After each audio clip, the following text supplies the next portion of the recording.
Bismillahirrahmanirrahim. Assalamualaikum warahmatullahi wabarakatuh. Pada kesempatan kali ini saya akan menyampaikan sejarah mengenai Saifuddin Ghazi, di mana Saifuddin Ghazi ini merupakan seorang yang berpengaruh di dalam perkembangan dinasti Zangkiyah. Nah, bagaimana sejarahnya? Marilah kita masuk ke dalam pembahasannya. Ketika Imaduddin Zangki dibunuh pada tahun 541 Hijriah, putra sulungnya yang bernama Saifuddin Ghazi menetap di Syahrajur, yaitu sebuah tanah feodal yang diberikan ayahnya sebelumnya.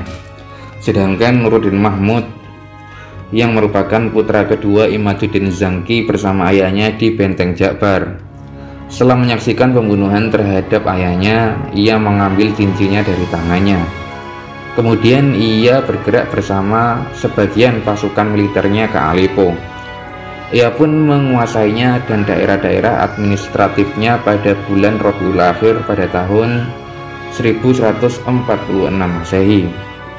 Nah, ketika itu ia baru berusia 30 tahun. Di samping itu, Alp Arslan bin Sultan Mahmud As-Saljuqi juga bersama Imaduddin Zangki di Benteng Jakbar tersebut. Nah, Imaduddin Zangki ini memperlihatkan kebijakan politiknya bahwa ia memerintah negeri tersebut atas namanya, yaitu sejak tahun 1127 Masehi, di mana ia menjabat sebagai wali kota Mosul berdasarkan surat pengangkatan resmi dari Sultan Mahmud. Nah, para pakar sejarah mengemukakan bahwa Sultan Alp Arslan berupaya untuk mengganti kedudukan Imaduddin Zangki dalam menguasai negeri ini dan menyingkirkan putra-putrinya darinya. Karena itu, ia mengumpulkan para tentara dan mempersiapkan segala kebutuhan untuk bergerak menuju Mosul untuk menguasainya.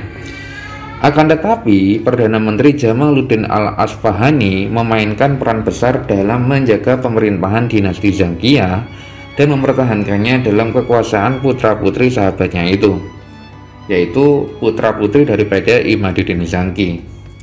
Ketika sang Perdana Menteri merasakan bahwa Sultan Alp Arslan bergerak dengan pasukannya untuk memerangi Mosul, maka ia segera melakukan kontak dengan Amir Salahuddin Muhammad Al-Yaghishiyani, yaitu penjaga keluarga istana Imaduddin Zangki, yang seraya melupakan konflik yang terjadi antar keduanya.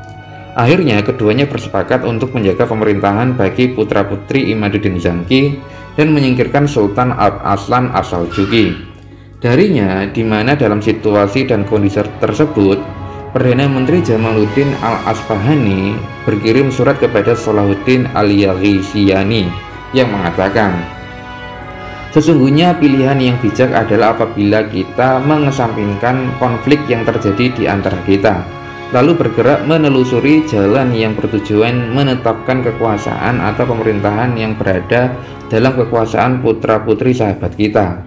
Kita harus menjaga dan meramaikan rumahnya sebagai balasan atas kebaikannya terhadap kita. Karena sesungguhnya Sultan Alp Arslan berambisi menguasai negeri ini dan memobilisasi tentaranya. Jika kita tidak berhasil mengatasi masalah ini sejak semula dan mengoreksi kesalahannya dari awal, maka kebocoran itu akan semakin meluas dan tidak mungkin ditambah kembali. Nah, hal ini tercatat di dalam Sejarah Daulah Zangkiyah karya Dr. Ali Muhammad As-Salabi. Nah, membaca surat sang Perdana Menteri, maka Salahuddin menyetujui ajakan tersebut dan masing-masing membentuk koalisi demi sahabatnya. Langkah pertama yang dilakukan oleh Jamaluddin dan Salahuddin adalah mengirim delegasi secepatnya kepada Zainuddin Ali Kucuk, yang merupakan wakil Imaduddin Zangki di Mosul, yang intinya bahwa keduanya menginformasikan kepadanya mengenai tragedi yang menimpa Imaduddin Zangki. Nah, ketika itu Saifuddin Ghazi segera datang dari Syahrajuri menuju Mosul untuk menerima jabatan kepada pemerintahan sebelum Alp Arslan Al-Saljuqi sampai di Mosul. Adapun Sultan Alp Arslan, maka Jamaluddin Al-Asfahani sanggup mengatasinya dengan mengelabuhinya karena segala sesuatunya telah diserahkan kepada Saifuddin Ghazi di Mosul. Nah, ketika itu Alp Arslan berpindah-pindah dari tempat yang satu ke tempat yang lainnya hingga sebagian besar pendukungnya menjauh darinya. Setelah itu ia pergi ke Mosul dan ditangkap di sana dan dimasukkan ke dalam penjara. Setelah peristiwa tersebut maka ia tidak terdengar lagi dalam sejarah. Nah, beginilah pemerintahan dinasti Zangki yang harus terbagi dalam dua kubu dari anak-anaknya dan setelah terjadinya pembunuhan terhadap pendirinya yaitu Imaduddin Zangki. Nah, ketika itu Saifuddin Ghozi memerintah Mosul dan Al-Jazirah dan Nuruddin Mahmud yang memerintah Aleppo dan daerah-daerah di sekitarnya yaitu di Syam. Adapun saudara mereka Nasiruddin Amiran ia memerintah Haran yang secara administratif berada di bawah kekuasaan saudaranya yaitu Nuruddin Zangki. Nah, adapun saudara keempat yang bernama Kutubuddin Maudud masih berada di bawah pengasuhan saudaranya yaitu Saifuddin Ghozi yang berada di Mosul. Nah, Sungai Al-Kabur merupakan batas pemisah antara wilayah kekuasaan dua bersaudara tersebut, sehingga kondisi geografis di wilayah timur melahirkan konsekuensi, yaitu yang pertama, bahwasanya Saifuddin Ghozi yang merupakan sulung dari 4 bersaudara mewarisi beberapa permasalahan dalam negeri, yaitu yang berkaitan dengan kekhalifahan Abbasiyah dan Kesultanan Seljuk di Irak. Kemudian yang kedua yaitu melindungi batas-batas wilayah pemerintahan dari serangan Kesultanan Seljuk di Persia. Kemudian yang selanjutnya yaitu melindungi benteng-benteng pemerintahan di sebelah utara dari serangan Kesultanan Seljuk Romawi. Kemudian Danishmend, kemudian Bizantium di Asia Kecil. Nah, adapun wilayah di barat, Nuruddin Zangki mewarisi dua permasalahan yang penting yang tercermin pada Atabik Damaskus dan pemerintahan salib yang menyebar di berbagai wilayah di Syam. Nah, sudah sewajarnya jika antara kedua rumah dinasti Zangki ini baik di Mosul maupun di Aleppo terjalin hubungan yang sangat erat. Berkat hubungan kekeluargaan dari satu sisi dan partisipasi dinasti Zangki secara keseluruhan dengan satu tujuan, yaitu jihad melawan pasukan salib di wilayah Asyam. Nah, Aleppo yaitu di bagian Mosul merupakan garis pertahanan pertama dan sabuk pengaman melawan ancaman bahayanya dari manapun terhadapnya, sehingga perjuangan dan kerja keras tersebut menghasilkan hubungan yang baik antara Saifuddin Ghozi yang merupakan sulung dari 4 saudara yang merupakan wali kota Mosul dengan saudaranya Nuruddin Mahmud yang merupakan penguasa Aleppo. Hanya saja hubungan baik yang dibangun berdasarkan kerjasama dan saling membela dan mempertahankan diri bersama-sama menghadapi masa-masa vakum selama beberapa lama hingga kemudian hubungan tersebut kembali membaik seperti semula. Setelah berhasil menciptakan dan mempertahankan stabilitas di Mosul, Al-Jazirah dan beberapa wilayah Asyam seperti Homs, Ar-Rahba dan Ar-Raqqa, Saifuddin Ghozi ini harus berkoordinasi dengan saudaranya yaitu Nuruddin Mahmud di Aleppo. Ia bekerja sama dengannya untuk melanjutkan kebijakan politik orang tua mereka yang konsisten menghadapi pasukan salib. Hal itu mereka berdua lakukan karena menyadari arti pentingnya kerjasama ini, karena khawatir jika musuh-musuh keluarga memanfaatkan kesempatan tersebut untuk memecah belah dan membagi pemerintahan dinasti Zangkia serta menyerangnya. Nah, ditambah dengan keharusan memunculkan pasukan yang kuat di hadapan mereka. Karena itu, ia menyarankan agar segera dilakukan pertemuan darurat bersama saudaranya dengan pihak lain demi mempersamakan persepsi dan menyelesaikan krisis intern yang terjadi antara keduanya yang disebabkan pembagian warisan Imaduddin Zangki. Nampak bahwa hubungan antara kedua bersaudara menghadapi krisis selama beberapa lama terjalin setelah ayah mereka meninggal dunia. Hal itu dibuktikan dengan kenyataan bahwa Saifuddin Ghozi mengirim utusan kepada saudaranya yaitu Nuruddin Mahmud yang mengundangnya untuk menghadap kepadanya. Akan tetapi wali kota Aleppo ini terlambat dan memenuhi undangannya dengan menjelaskan alasan ketidakhadirannya segera karena sibuk memerangi pasukan salib. Di sana terdapat sejumlah faktor yang berpotensi menimbulkan kerenggangan hubungan kedua bersaudara ini, yaitu yang pertama, bahwasanya Saifuddin Ghozi yang merupakan sulung dari 4 bersaudara meyakini bahwa saudaranya itu harus menghadap kepadanya dan mendampinginya ketika pemerintahan dinasti Zangkia di Mosul mengalami gangguan politik dan goncangan yang dikerahkan oleh Sultan Alp-Arslan dengan tujuan untuk menguasainya hingga situasi dan kondisi kembali kondusif di negeri ini. Setelah itu, ia meminta izin kepadanya untuk kembali ke wilayah Asyam. Kemudian faktor yang kedua bahwasanya Saifuddin Ghazi ini menganggap bahwa sikap saudaranya Nuruddin Mahmud setelah pembunuhan terhadap ayahnya di depan benteng Jakbar merupakan tindakan penyimpangan dari tradisi keluarga di antara suku-suku Turki yang menyatakan bahwa kekuasaan dilimpahkan kepada saudara tertua. Kemudian faktor yang selanjutnya bahwasanya Saifuddin Ghazi ini meyakini bahwa sikap dan kebijakan saudaranya itu dianggap melepaskan diri dari pemerintahan dinasti Janggiyah.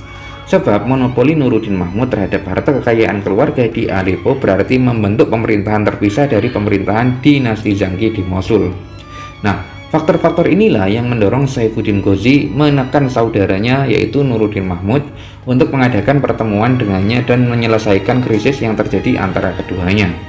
Wali kota Mosul bertindak bijak dalam menangani dan menghapus faktor-faktor yang berpotensi menimbulkan konflik dan ketegangan. Di samping itu, ia tidak menentangnya ketika menguasai Ar-Ruha yang pada dasarnya berada di bawah wilayah kekuasaan setelah Jaskhalin yang kedua berupaya merebutnya kembali dari pasukan umat Islam pada bulan Rabiul Akhir di akhir tahun 1147 Masehi. Nah, dalam kenyataannya, ia mengirimkan sebuah pasukan militer untuk membantu saudaranya menyelamatkan Ar-Ruha yang terancam. Akan tetapi pasukan tersebut sampai di sana setelah Nuruddin Mahmud berhasil merebutnya kembali. Akhirnya pertemuan dua bersaudara itu terjadi di Al-Kabur. Dalam pertemuan ini Nuruddin Mahmud meminta maaf atas keterlambatannya untuk menghadapi undangannya, seraya memperlihatkan loyalitas dan penghormatannya kepadanya. Nah, karena kewaspadaan dan ketelitiannya yang luar biasa, Nuruddin Mahmud mengajukan persyaratan agar pertemuan yang akan dilakukan menyertakan 500 pasukan kavaleri dari masing-masing kedua belah pihak. Nah, Saifuddin Ghazi menerima persyaratan tersebut, sehingga Nuruddin Mahmud keluar bersama 500 pasukan kavalerinya. Tidak beberapa lama, ia melihat saudaranya Saifuddin datang tanpa didampingi pasukan kavalerinya, kecuali 5 orang saja. Sikap yang diambil oleh Saifuddin Ghazi tersebut menegaskan niatnya yang baik. Kedua bersaudara itu pun saling mendekat, berpelukan dan menangis. Saifuddin Ghazi berkata kepada adiknya itu, "Siapa lagi yang kau miliki selain dirimu, wahai Nuruddin? Untuk siapa lagi aku menumpuk kekayaan dan meraih kejayaan jika aku berbuat aniaya terhadap saudaraku?" Kemudian setelah pertemuan tersebut, maka Nuruddin pergi ke pangkalan militer Saifuddin Ghazi untuk mengabdi dan memberikan pelayanan, hingga krisis yang terjadi antara dirinya dengan saudaranya itu pun dapat diselesaikan dengan baik. Nah, ketegangan pun mereda dan ia segera kembali ke Aleppo, di mana ia memobilisasi pasukannya dan siap untuk berangkat. Setelah itu, ia kembali mendampingi saudaranya dan menempatkan dirinya di bawah pengawasan dan kebijakannya. Akan tetapi, Saifuddin Ghazi memerintahkannya untuk kembali ke negaranya seraya berkata kepadanya, "Aku tidak mempunyai agenda apapun dengan keberadaanmu di sini. Aku hanya ingin agar para penguasa dan bangsa Eropa itu memahami kesepakatan kita untuk tidak berkonflik, sehingga barang siapa yang akan mengganggu hubungan kita, maka kita dapat menghentikannya." Meskipun demikian, Nuruddin Mahmud tidak mau kembali ke wilayahnya dan senantiasa mendampinginya hingga keduanya melaksanakan apa yang telah mereka sepakati. Setelah itu, masing-masing kembali ke wilayahnya. Nah, Saifuddin Ghazi dan Nuruddin Mahmud berhasil menyelesaikan berbagai permasalahan yang terjadi antara keduanya hingga keduanya pun bersedia untuk bekerja sama dalam kebaikan dan ketakwaan. Di antara manifestasi kerjasama antara dua bersaudara itu adalah partisipasi pasukan militer Mosul bersama pasukan militer Asyam dalam melawan pasukan Salib. Hal itu mereka lakukan ketika harus mempertahankan Damaskus dari serangan pasukan Salib yang memblokade kota tersebut dalam ekspedisi Salib kedua, yaitu pada tahun 1148 Masehi. Pasukan gabungan dua bersaudara ini berhasil memaksa pasukan Salib terusir dari Damaskus. Nah, di antara manifestasi kerjasama lainnya dari dua bersaudara itu adalah partisipasi pasukan militer Mosul bersama pasukan militer Nuruddin Mahmud dalam menaklukkan benteng Al-Uraimah dan mengusir pasukan Salib darinya.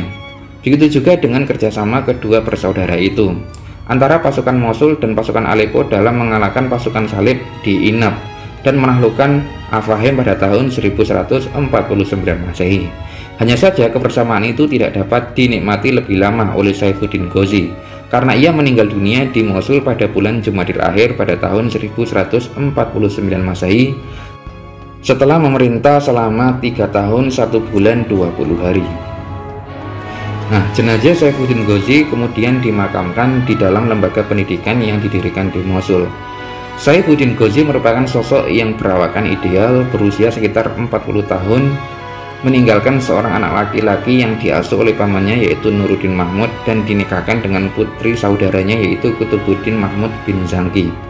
Nah, putra Saifuddin Ghazi ini kemudian meninggal dunia dalam usia muda. Dengan demikian maka terputuslah keturunan daripada Saifuddin Ghazi. Nah, Saifuddin Ghazi ini merupakan sosok yang dermawan, terhormat, dan pemberani. Dan dialah yang membangun madrasah At-Tabiqiyah di Mosul yang diwakafkannya kepada 2 mazhab besar yaitu Hanafi dan Asy-Syafi'i. Di samping itu, ia juga membangun tempat zikir orang-orang sufi dan ia termasuk tokoh yang menjadi tumpuan para penyair. Nah, demikianlah secara singkat mengenai Saifuddin Ghazi yang dapat saya sampaikan. Semoga yang sedikit ini dapat bermanfaat. Akhirul kalam, wallahu a'lam bishawab, billahi taufiq wal hidayah. Wassalamualaikum warahmatullahi wabarakatuh.